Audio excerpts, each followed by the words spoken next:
mag-share ka sa crowd. It's my very, very first time, of course. At ito po, pinaghandaan ko for 3 years. Pinangarap ko po talaga to. Sinulat ko na po yung script. Kaya lang sa sobrang haba, hindi ko na binitbit kasi baka hindi po tayo matapos. So, share ko lang po sa inyo yung konting story ng buhay ko. Ayan, yun po lang ako ng bata ko. Ipinanganak po ako mahirap. So, yung talagang totoong mahirap na yung tipong kakain ka na lang, ipapakain mo pa sa mga kapatid mo. Yung tipong kailangan mabusog muna sila bago ikaw. Mahanga po kasi nag-separate yung parents ko kasi siguro 8 na kami magkakapatid. Sa kanila na-realize na hindi nila mahal yung isa't isa.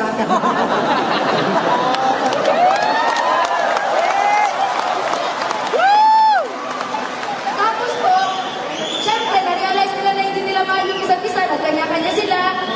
Yung nanay, nag-asawa ng iba. Yung tatay, nag-asawa ng iba. Syempre, ako po yung naiwan sa gitna. Ako po yung naging ina at ama ng mga kapatid ko, bigla-bigla. Wala pa akong choice, hindi ko po sila pwedeng takbuhan. Kasi mga mahal ko po sila. So, nung nag-guided po ako, nangarap din po ako na sana isang araw, hindi ganito. Yung mabuhay naman tayo na kumain tayo ng maayos.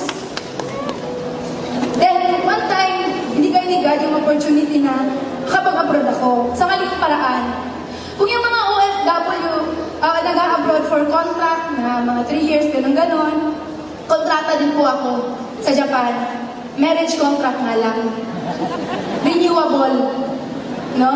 Magpapalit ka ng asawa. Ganun po yung nangyari sa akin. It's a very big sacrifice kasi kailangan kong lunogin ko ano yung lahat ng pwede kong lunogin para sa pamilya ko. Para sa mga kapatid ko. Then sabi ko dati, I was 19 years old that time, pumunta ako ng Japan. Sabi ko, yes, ito na to. Pangarap na bahay, sasakyan, savings, makukuha ko dito. Kailangan mag-26 years old na ako. Meron na ako lahat niyan. Kaya lang nung 26 years old na ako, nangyari guys, wala lahat yun. Parang, ano nangyari pagharap ko sa salamin? Rosie, tumatanda ka na, pumapangit ka pa. Gusto mo ba yan?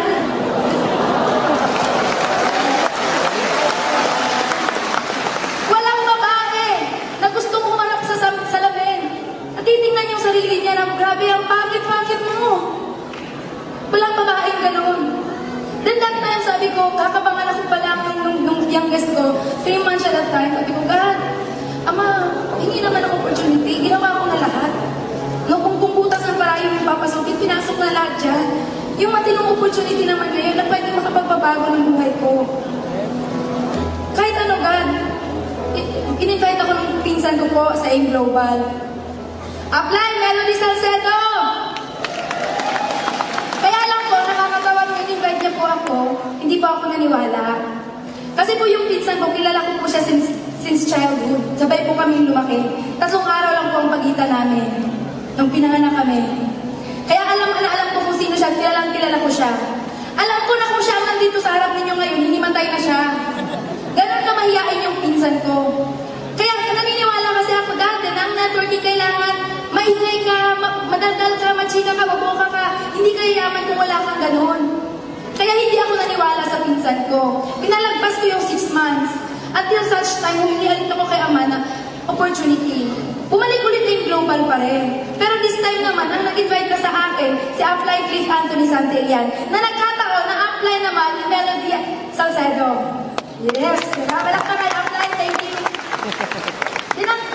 Siguro kanina sa mga shares, na-invite sila in person. Sa akin po kasi na-invite ako through online, Facebook. Then that time pa, hindi pa po ako marunong mag-computer. Kasi nung panahon po nang nag-graduate ako ng high school graduate lang po ako. Pero okay lang yun, wala sa pinag-aralan niya, nasa laman ng bulsa yan. High school lang po ako, pero nung nag-start po ako ng Facebook, ganun po, nasa ng X, nasa ng Y. Diba? Kaya sabi ko sa apply ko, paano ko gagawin yung business? Sabi niya sa akin, Rosie, kung paano kitang in-invite, ganun lang din yung gagawin natin. At dun po, nangyari yung whole story, bakit nakuha ko yung first million ko sa AIM Global. Diba? Sa Japan, lagi sinasabi nung ginagawa ko yung network sa Japan, maraming mga 40 years na sa Japan, 30 years, 20 years na sabi, Rosie, tulungan mo akong gawin yung business. Kasi gusto ko nang umuwi sa Pilipinas for good. Samantala,